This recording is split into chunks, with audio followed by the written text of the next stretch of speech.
안녕하세요. 오늘도 사연살롱을 찾아주셔서 감사합니다. 저는 지금 현재 인생에서 가장 여유로운 일상을 보내고 있는 중년의 주부입니다. 돌이켜보면 저의 결혼 생활은 누구보다 다사다난하기도 했던 것 같아요.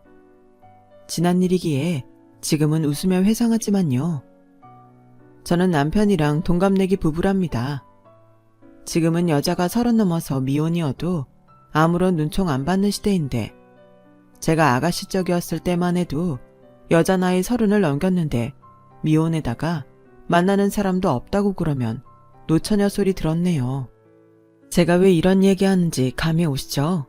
네, 제가 바로 30 넘어서 결혼하느라 한때는 노처녀 소리 들었던 사람이에요. 남편하고 연애를 오래 하느라 그런 것도 아니었어요. 꼴랑 6개월 만나고 결혼 얘기 나왔으니까요.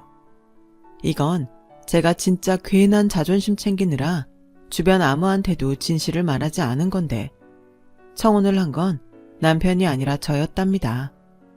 지인들한테는 그이가 먼저 결혼 얘기 꺼냈다고 다 그렇게 말을 해놨는데 실상은 아니었어요. 제가 남편한테 먼저 이쯤 데이트했으면 슬슬 결혼 진행해야 하는 거 아니냐고 여장부처럼 나가버렸지 뭐예요. 뭐라고? 결혼? 갑자기 해장국 먹다 말고 결혼 얘기를 꺼내면 나보고 어떻게 하란 소리야. 그럼 이거 다 먹고 너 화장실 갈 때 되면 다시 얘기 꺼내랴? 아니, 그런 말이 아니잖아. 너무 갑작스럽다는 거지. 내가 전에도 말했지만 우리 집안은 대대로 결혼 상대를 최소 1년은 만나봐야 한다는 신조가 있어. 왜냐고? 추나 추동, 사계절을 다 함께 지나봐야 이 사람과의 평생의 계절을 함께 할 수 있을 것인지 확신이 생기기 때문이지. 근데 우리 지금 얼마나 됐어? 한 반년은 만났나? 이보쇼, 우리가 처음 만난 게 5월에 햇살 좋은 봄날이요. 여름에는 같이 피서가서 물놀이 했고 가을 됐다고 단풍놀이 떠났고 지금은 겨울 됐다고 이렇게 뜨끈한 해장국 한 사발 때리고 있지. 자, 추나추동 내 놈 중에 어떤 놈이 빠졌나 한번 봐봐. 다 들어가 있지. 잠만 말고 국밥 다 비우는 대로 나랑 결혼하기로 해. 누구를 또 만나서 결혼을 할 건데 나 말고 또 누구라도 있어? 남편이 신중하게 국밥을 한술 더 떠먹더니 저한테 이렇게 대답했어요. 제 말 입안에서 곱씹어보니까 참 일리가 있다고요. 생각을 거듭할수록 제 말에 반박할 거리를 찾기란 힘들었을 겁니다. 저는 맞는 말만 했기 때문이죠. 결국 남편이 알겠다, 하자 결혼, 이렇게 답해버렸어요. 그래서 얼떨결에 저희는 그 해장국집에서 결혼을 약속하였고 그 후로는 일사천리였어요. 남들한테는 절대로 국밥 먹다가 청혼했다고 얘기 안 하고 살아왔고요. 저는 친정이 그냥 보통 시골이라기보단 예사롭지 않게 깡시골이라 인간극장에서 촬영 오게 생긴 동네인데요. 그러니 얼마나 보수적인 분들이시겠나요. 딸내미라고 있는 것이 30 넘기도록 결혼을 안 하니 친정 부모님의 애가 타다 못해 가루가 되어갔습니다. 그런데 제가 결혼하겠다고 남자를 떡하니 데려왔으니 난리가 났고 허락한다 안 한다 이게 아니라 우리 딸하고 결혼해줘서 고맙다며 친정 부모님은 물론이고 일가 친척들 다 달려와서 눈물바람이었어요. 솔직히 그때 쪽팔려 죽는 줄 알았는데 남편한테 내색 안 했죠. 시댁에서는 약간 떨떠름한 반응을 보이셨으나 첫째 둘째 모두 시집장가 다 보낸 마당이었으니 마지막 셋째의 혼인 문제로 길을 쓰고 싶진 않다는 입장을 내비치셨죠. 한마디로 썩 마음에 들진 않으나 허락은 해주겠다는 것이었네요. 시댁의 둘째가 제 시누이 되십니다. 저보다 2살 많은 시누이는 이미 그때 결혼한 지 6년 차였죠. 아, 김이 확 빠지네. 옳게 생긴다고 해서 기대했는데 이게 뭐람? 격 떨어지게 시골 깡추놀개가 나한테 생긴 거야? 저기, 옳게? 둘이 결혼하기로 확정했으니까 옳게라고 불러도 되지? 실컷 불러도 상관없었죠. 다짜고짜 반말로 말을 거는 건 제 기분에 상당히 상관이 있었지만요. 그러니 그런 티는 안 내고 순박한 웃음이나 지어줬었네요. 그랬더니 웃는 얼굴에 침을 뱉더군요. 옳게는 생긴 것부터가 시골 출신인 게 확 느껴지네. 저기 있잖아. 우리 애들 시골에 체험학습 갈 일 생기거든. 울케한테 좀 부탁할게. 우리 애들이 도시만 알아서 시골을 아예 몰라. 시골이라 그러면 무조건 논밭 펼쳐져 있고 연탄 피우고 집 굴뚝에 연기 나고 막 그런 건 줄로만 알아. 시골 체험하는 건 울케한테 미리 맡겨둘게. 알았지? 신우이의 뻔뻔한 요구보다도 저를 깔보는 그 시선, 얼굴에 드러난 기운 같은 게 거슬리더군요. 그런데 제 친정이 논밭 광활하고 연탄 피우는 집 많고 진짜로 집에서 연기 폴폴 나는 동네였기 때문에 마른 침만 삼키면서 별로 대꾸는 못했네요. 게다가 도시도련님이니 아가씨니 하는 표현 때문에 기가 막혀서 말문이 막힌 것도 있었고요. 신우이네 애들이 아들, 딸 이렇게 둘인데 저렇게 표현을 했던 겁니다. 나중에 정말로 제 친정 동네에 애들을 시골 체험 시켜주려 했었는데 신우이는 거절했었죠. 구리구리한 시골 냄새를 애들이 오래 맡으면 힘들어할 것 같다나 뭐라나 하면서 저한테 짜증을 냈었네요. 제가 결혼 전에는 알 길이 없었기에 미처 몰랐는데 신우이가 집안의 왕이었어요. 좋게 말하면 활발하고 외향적이며 친화적이어서 그랬고 나쁘게 말하자면 자기 위주로 무조건 돌아가야만 하는 사람이기에 그랬네요. 제가 느끼기엔 신우이가 자꾸만 제 남편의 길을 죽어놓으려고 들었어요. 어렸을 적에 절친했던 남매 사이를 들먹이며 저에게 과시하는 것이 우선 시작이고요. 얘가 어렸을 때 얼마나 순진하고 자기 누나한테 맹목적이었는가 하면 내가 나뭇가지 아무거나 가져와서 이거 마술봉이다? 하면 얘가 그거 철석같이 믿고 그 나뭇가지를 보물 삼아 썼다? 내 심부름이면 자다가도 펄떡 일어나서 다녀왔던 동생이었는데 내 말이 법인 줄 알았지. 내가 얘 감기 걸려서 죽을 뻔했을 때 간호해서 살린 거 생각나네. 내 은혜를 내가 참 잘 알았던 셈이야. 나 아니었으면 얘 이미 옛날에 호된 감기 걸려서 이 세상 사람 아니었어. 내가 살린 거야. 아, 네 그렇군요. 정말 대단하시네요. 들으면 들을수록 동생을 위하시는 멋진 누나 같으셔요. 그치? 그런데 있잖아 울케. 내가 결혼하고 나서 내 동생한테 소홀하긴 했어. 멀어진 걸 느꼈지.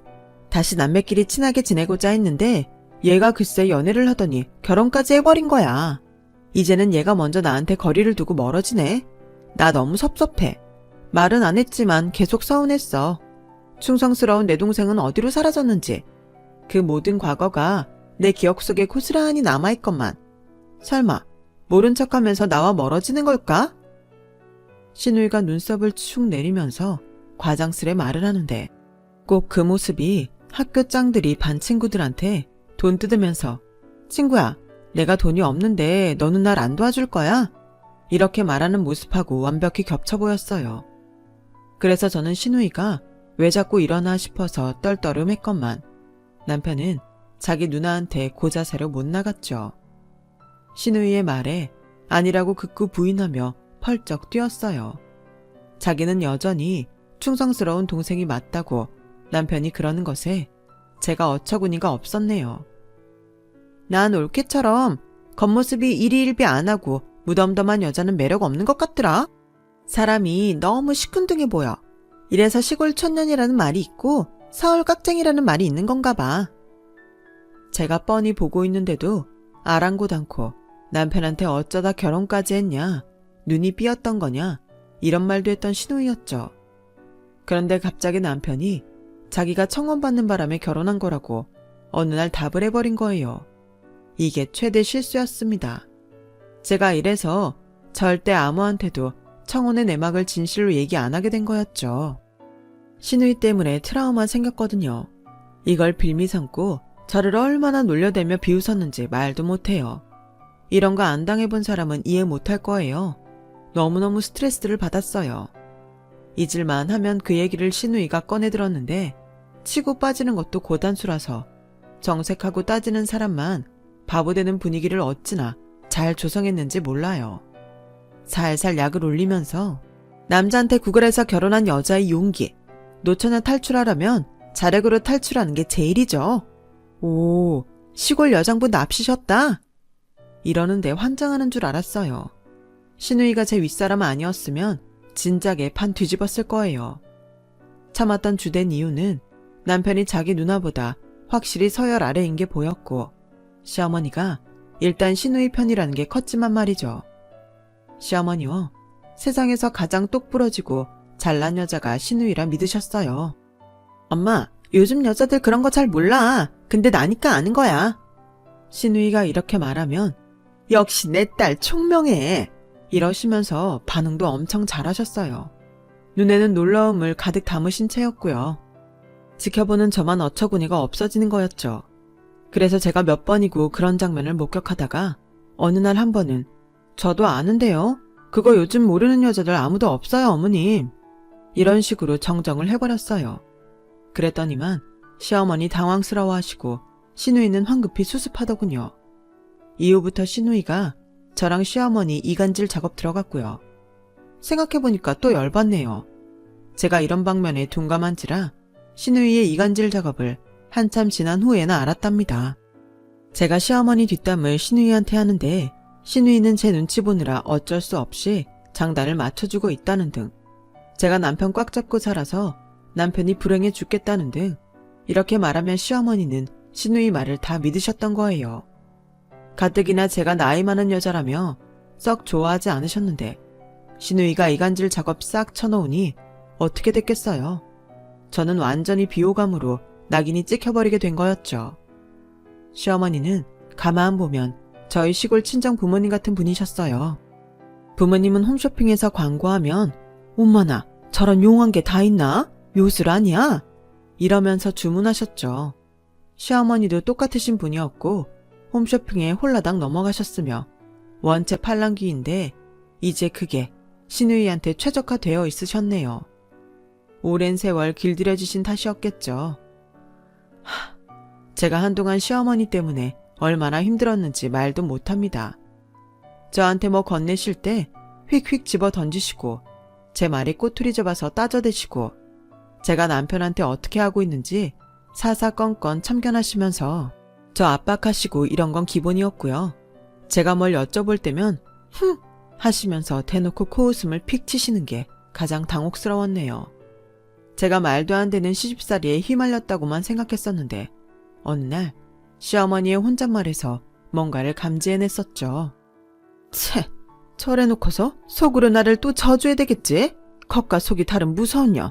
저런 능구렁이가 내 며느리로 들어와 있다니 소름 끼쳐 죽겠구만. 내 욕을 또 얼마나 해댈는지.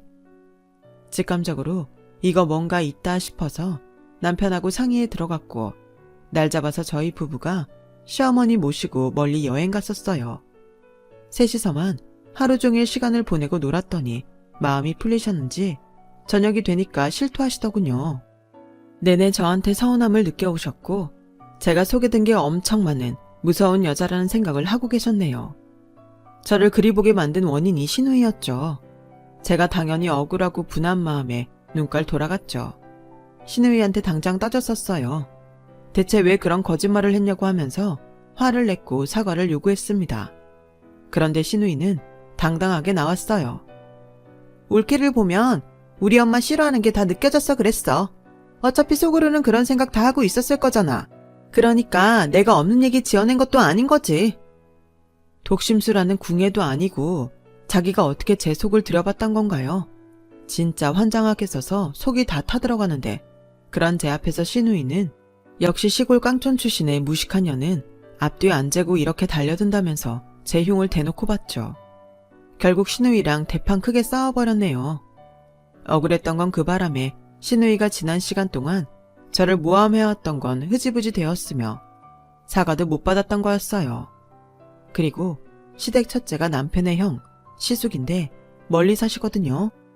그래서 자주 못 뵀건만 세상에나 마상에나 시누이가 시숙한테도 이간질 작업을 쳐놓은 거예요.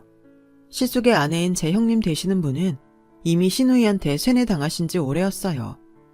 제가 본인들 욕을 엄청나게 많이 하신 줄 알고 계셨습니다. 시누이의 공작 때문에 시숙 형님 두 분의 머릿속에는 저를 집안 물 다 흐리며 양아치처럼 행동하는 시골 욕쟁이년으로 둔갑이 되어 있었고 남편은 그런 저한테 꼼짝 못하면서 함께 집안 물 흐르놓는 멍청한 방관자로 탈바꿈되어 있었어요. 시누이가 저뿐만 아니라 남편도 이런 식으로 건드리면서 형제간의 의리도 망쳐놓았던 것이죠. 이것도 제가 나중에 아는 바람에 거품 물었고요. 애절하게 해명하느라 진땀 빼고 난리도 아니었습니다. 그리고 식구 중에 아직 한 분 남았죠. 신우이의 남편인 제 심해부요. 제가 신우이를 자꾸만 과하게 견제하고 은근하게 괴롭혀댄다면서 저를 싫어하셨어요. 아, 시댁에서 굳건한 신우이의 위치를 제가 위협하고 있어서 불만이란 말씀도 하셨었네요. 돌이켜보면 어이가 없을 따름입니다. 제가 뭘 어쩌면 어쩐다고 신우이한테 위협이나 됐다는 말씀이셨을까요? 결혼식 올리기 전부터 일방적으로 펀치 두들겨 맞던 사람은 바로 저였는데요. 참고로 그 당시까지 신우이는 전업주부라서 애들 보고 집안 살림하고 그러면서 오만대 참견 다 하고 살았고요. 심해부는 각종 부품을 취급하는 대리점 운영하고 있었답니다. 나는 한마디로 사장님이잖아. 회사의 꼭두각시로 사는 종자들하고는 결이 다르다 이 말이야. 그러면서 은근히 남편을 깔보셨어요. 서열을 확고히 하시는 걸 좋아하셨던 것 같아요. 남편이 본인의 말이면 무조건 예 하고 따랐던 적이 있었는데 그런 모습이 다 사라졌다면서 혀를 차셨어요. 제 탓이라고도 하셨고요. 저는 맹세코 남편한테 심해부 등한시하라고 주문 넣은 적이 없었기에 이것도 억울했네요. 회상하다 보니까 여자들끼리 여행 가자 그래서 제가 무척 설렜던 순간도 기억나네요.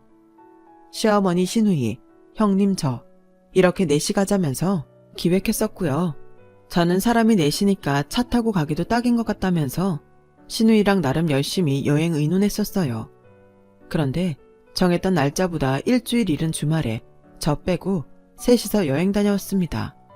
저는 놀러 가려고 옷도 샀고 일정도 다 짜놨는데 아 울케 우리가 가는 데가 좀 한적한 곳이라 시골 느낌 나잖아.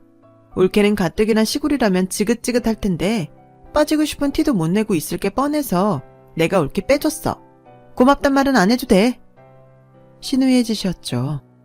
제가 아무것도 없는 시골 출신이라고 무시를 해도 그렇게 무시를 할 수가 없었네요. 자기는 서울 토박이인데 저랑 급 차이가 나서 민망하다는 말을 몇 번이나 했었는지 셀 수도 없었어요. 남편은 중소기업에 재직 중이었고 벌이가 대단하진 않았어요. 저는 일반 사무직이었다가 임신으로 퇴사했는데 아기 태어나고 나서는 전업주부로 지내게 됐거든요. 근데 신우이가 저희 집 사는 꼴이 불쌍하다고 그랬어요. 시골 가서 욕심 없이 사는 게 격에 맞지 않을까? 이러면서요. 저 인간이 또 저러네 싶어서 무시했는데 어느 날 애한테 입힐 옷이랑 장난감 보관해 둔 거 있다고 해서 반가운 마음에 신우이 집으로 달려갔더니 그게 거짓말이었던 거예요. 불이 나게 온 것 봐. 와 진짜 웃기다. 울케 지금까지 내가 본 것 중에 최고로 웃겨. 진짜로 온 거냐면서 신우이는 저를 비웃었고 그때 열받아서 폭발하다 못해 제가 아예 얼음장이 되어버렸어요. 싸늘하게 가슴이 식더라고요. 우리 앞으로 보지 말고 사십시다. 그게 서로의 앞날과 정신건강에도 이로울 것 같네요. 마음 같아서는 각종 쌍욕과 더불어 귓방망이 선사해드리고 싶은데 지금까지 참은 게 아까워서 끝까지 참고 여기서 접으렵니다. 안녕히 잘 사세요. 뭐야? 울케 무슨 말을 그렇게 해? 영 끊자는 거야? 저기 울케! 울케! 저는 신우이를 뿌리쳤고 그 이후로 안 보고 살았습니다. 시댁에 행사가 있어도 신우이 있는 자리면 제가 피했어요. 시부모님께서 기함하셨는데 남편이 기를 쓰고 제 편을 들어줘서 계속 그렇게 지낼 수 있었네요. 신우이랑 시배무는 사람이 너무 냉정한 거 아니냐면서 저를 비난하셨지만 저는 그거 귀등으로도 안 들었고요. 딱 2년 그렇게 지냈을 때 시부모님께서 머나먼 전라도 시골 동네로 귀농을 가시게 되었어요. 집안 어르신들 사정이 얽혀 있어서 그렇게 되었는데 시골 얘기만 나왔다 하면 저 놀려먹고 제 속을 긁었던 신우이. 막상 자기 부모가 시골로 가게 되자 입 꾹 다물고 아무 소리 안 하더군요. 시부모님 시골 내려가시고 얼마 뒤에 신우이가 남편 통해서 저한테 연락했었는데 무시했어요. 제가 남편에게 신우이 연락이라면 절대 사절이라고 재차 못을 박았고요. 그리고 1년이 더 지났을 때였죠. 며칠 내내 남편의 얼굴에 뭔가 고민거리가 있어 보였어요. 수심이 깊길래 제가 이유를 물어봤더니 한참 고민하다가 이렇게 말하는 거예요. 사실은 사정이 많이 어렵다면서 도와달라고 얼마 전에 연락이 왔었어. 뭐? 자기 표정 보니까 엄청 사정이 어려운 사람인가 보네. 누구야? 자기 친구야? 학교 동창? 아니, 우리 누나. 지금까지 내가 말을 안 하고 살아서 그렇지 누나가 사정이 좀 어려워. 제가 말문이 떡하고 막혀버렸죠. 우리 누나? 그렇다면 제 시누이요? 싸가지 없고 발랄한 그 시누이한테 사정이 어렵다는 표현은 걸맞지 않았어요. 시부모님께는 손 벌릴 구석도 없으니 거긴 예외라 쳐도 시숙도 있고 시매부 집안도 있는데 왜 저희 집에까지 도와달라고 했다는 건지 이해도 안 갔고요. 애써 무시하고자 했지만 제가 호기심을 이기지 못하였어요. 그간 뭔 일이 있었는지 남편한테 다 얘기해달라 그런 거죠. 저는 놀라지 않고 담담하게 들을 준비가 되어 있었어요. 하지만 시매부가 운영하던 대리점이 망해서 장사 접었다는 첫 번째 대목부터 깜짝 놀라고 말았네요. 그 대리점 바로 근방에 아주 번듯하고 커다란 매장이 들어오면서 시매부가 직격탄을 맞았고 결국 폐허까지 갔다는 거예요. 시매부와 시누이는 젊은 사람들 대상으로 하는 식당을 차리고자 했고요.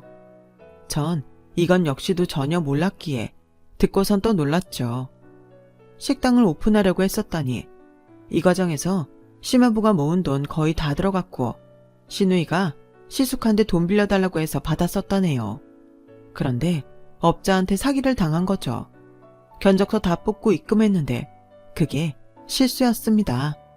하나부터 10까지 다 함께 하기로 했던 인테리어 업자가 돈 받고 튀었어요. 아무것도 해주지 않은 채로요. 그 이후로 온갖 마음고생 몸고생하면서 빚내가며 가게를 차렸는데 이게 폭삭 망하고 있다는 게 관건이었답니다. 게다가 중고로 구입했던 시설에는 죄다 하자가 발견돼서 돈이 곱절로 들었고요. 아니 그러길래 애초에 그렇게 시작을 말았어야지. 모든 과정이 다 이상했잖아. 근데 아무도 안 말렸어? 조언을 준 사람이 아무도 없었던 거야?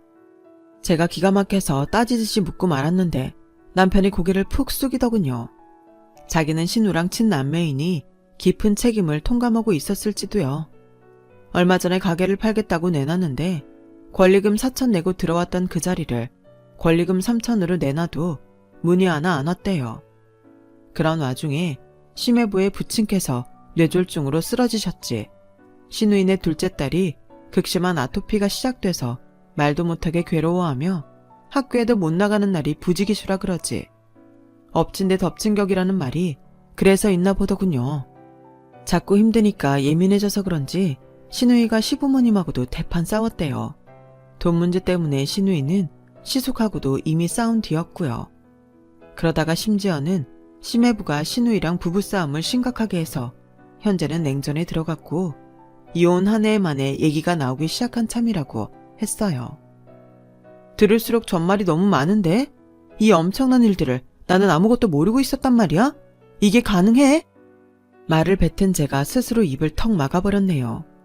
그렇듯 차단하게 만든 건 저 자신이었으니까요. 남편은 착실히 제 발음을 따라주었을 뿐이고 시누이네는 물론이고 시부모님 시숙네도 마찬가지로 제 눈치를 보느라 아무 말도 저한테 하지 않고 지내왔음을 깨닫게 되자 괜히 민망해지더라고요. 너무 착잡해서 남편한테 이러자 저러자 말도 못했어요.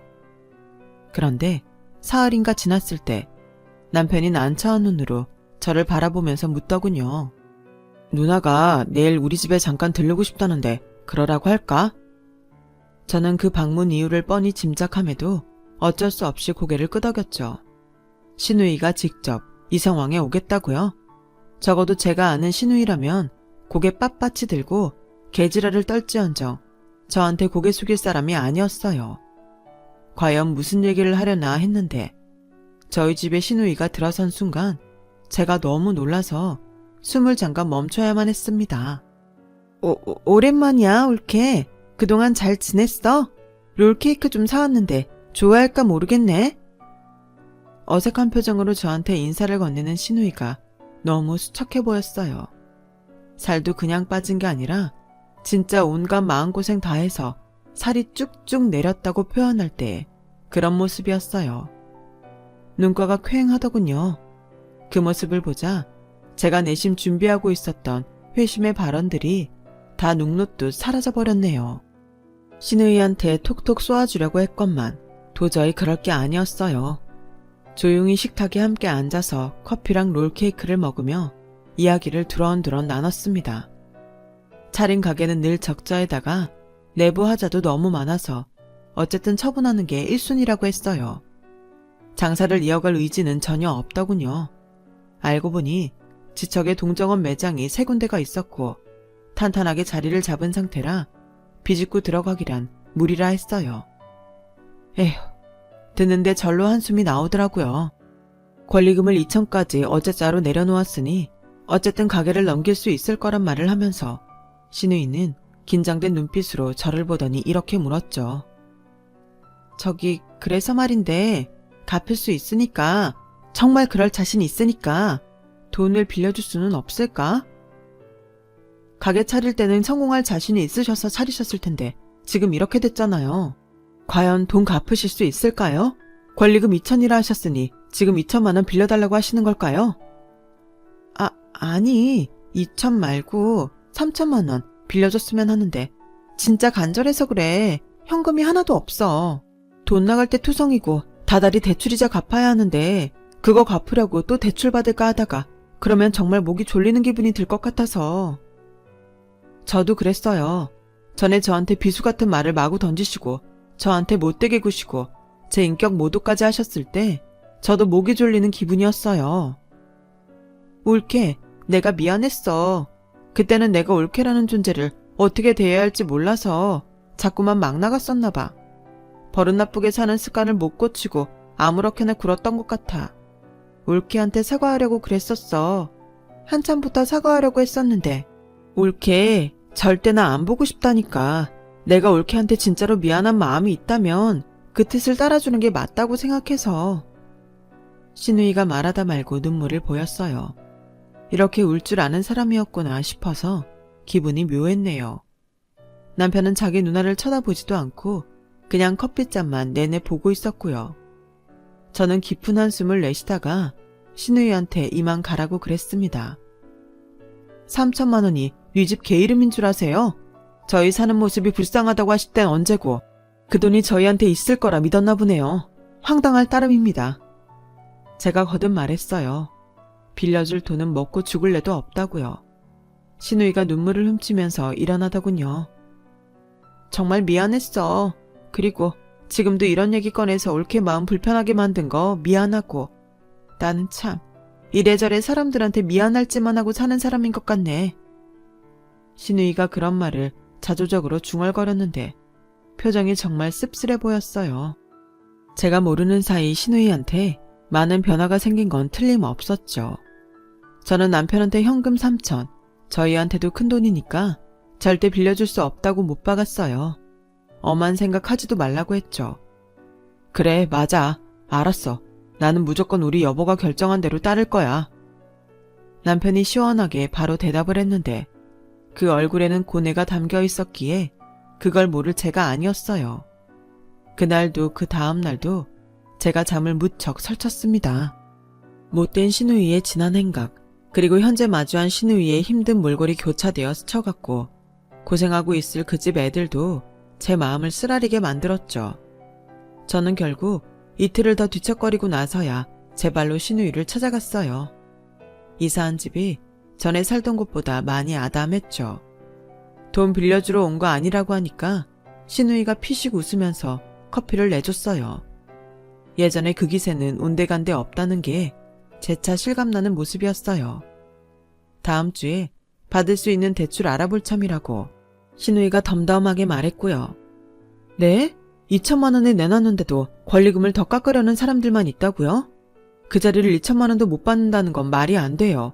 절대 깎지 마세요. 올케, 우리도 그렇게 생각은 해. 근데 상황이 여의치 않으니까. 다달이 월세 나가는 것도 있으니 그냥 속 편하게 가게부터 넘기는 게 맞지 않나 싶어. 제가 돈 안 빌려드린다고 해서 저 원망하고 계시죠? 근데 저희한테도 3천 큰 돈이에요. 쉬운 금액 절대 아니에요. 원망 안 해. 나도 몰랐는데 내가 염칠한 게 있는 사람인가 봐. 이런 기회로 올케한테 미안하다고 정식으로 인사할 수 있으니 다행이란 생각만 들고. 그러네. 아무튼 진짜로 미안했어. 내가 하도 제멋대로 살고 올케한테도 상처 주고 그래서 지금 이렇게 벌을 받나 봐. 아시면 됐네요. 그럼 이제 3천만 원 가지고 어떻게 하실 작정이세요? 제대로 갚으실 계획은 세워두신 거겠죠? 시골 출신이라고 저 우습게 보시고 돈 떼어 먹으시면 안 돼요. 그땐 진짜 깽판 들어갑니다. 제 말을 곱씹어 보던 신우이가 이내 놀란 표정을 지었어요. 저는 그저 웃으면서 고개만 끄덕여 줬네요. 의미를 알아들은 신우이는 손으로 입을 틀어막으며 울기 시작했고요. 정말이야, 올케?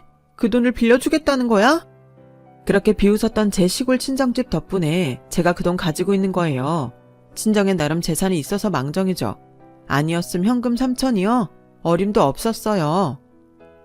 신우이가 정신없이 고개를 끄덕이면서 미안하다는 말과 고맙다는 말을 반복해서 해댔어요.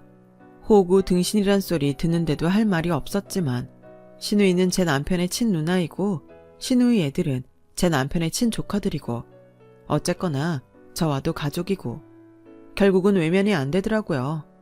오열하는 신우이의 모습에 그래, 인생 뭐 있나? 서로 빚지고 빚 갚고 이러면서 사는 거지. 이런 생각부터 들더군요. 무엇보다 남편이 저한테 정말 고맙다며 어쩔 줄 몰라 했어요. 제가 이럴 줄 알았죠. 팔은 안으로 굽는 이 남편놈이 자기 누나한테 돈 빌려주고 싶어서 속으로 끙끙 앓고 있는 줄을 진작 알아봤습니다. 좋아하기는 일러. 그 돈 다시 못 받아내면 우리는 이혼이야, 이혼. 알았어? 제가 윽박질렀는데도 남편은 그저 좋다고, 고맙다고, 앞으로 자기가 더 잘하겠다고 싱글벙글 웃기만 하더군요. 소중한 거금 3천만 원이 어떤 결과를 만들어냈는지 정말 놀라운 일의 연속이 일어났어요. 현금이 생기자 심해부와 신우이도 마음에 안정이 생겨서 이혼할 기세로 싸우던 거 그만두고 화해했고요. 권리금 2천에 내놨던 가게 갑자기 배짱을 부려서 3천에 내놓는 걸로 바꿨습니다. 미친 거 아니냐고요? 저도 그렇게 생각해요. 그런데 더 미친 건 정말로 3천에 팔렸다는 거예요. 그것도 며칠 안 지나서 말이에요. 꼭 그 위치를 고집하는 사람이 갑자기 등장해서 계약을 해버렸다네요. 3천 빌려준 지 꼬박 한 달 만에 1,000만 원을 돌려받았고요. 심해부랑 신우이는 절지부심해서 배달만 하는 아주 작은 가게를 새로 차렸는데 이게 대박났어요. 저는 그 당시에 대체 누가 배달을 시켜 먹을까 싶어서 회의적이었는데 그 동네에 자취생들이 그렇게 많이 산다는 거예요. 심지어 경쟁업체도 없었어요. 초장부터 가게가 대박 행진이었죠. 이쯤에 신우이가 시부모님 시숙하고 다시 화해하면서 잘 지내기 시작했고요. 다들 저한테 공을 돌려서 제가 머쓱해 죽는 줄 알았습니다. 남편이 자기 가족들 앞에서 보통 저를 추켜 세우는 게 아니어야 말이죠. 돈을 빌려준 지 반년 만에 저희 부부는 3천만 원 다 받았고요. 심해부와 신우이의 진짜 은혜 갚기는 그때부터가 시작이었어요. 아토피 있는 둘째 위해서 구매한 값비싼 보습 제품이라든지 그런 거를 꼭 여러 개 사서 저희 집에도 보내줬고요. 제 생일이라고 한우집 가서 풀코스로 쏘는 거 보고 어안이 벙벙했는데 그게 일회성이 아니었어요.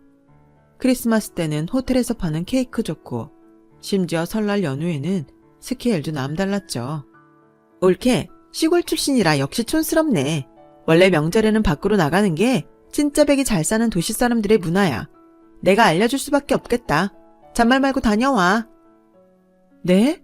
아니 어떻게 비행기 표를 끊어주실 생각을 다 하셨어요. 명절에 표값이 얼마나 비쌀지 생각만 해도 아득한데요. 신우이가 이런 소리를 하면서 비행기 티켓을 끊어준 거예요. 막말하던 버릇 아직 싹 다 고치진 못하고 저러는 게 속으로는 웃겼는데 다시 활기차진 모습을 보니까 반갑기도 했어요.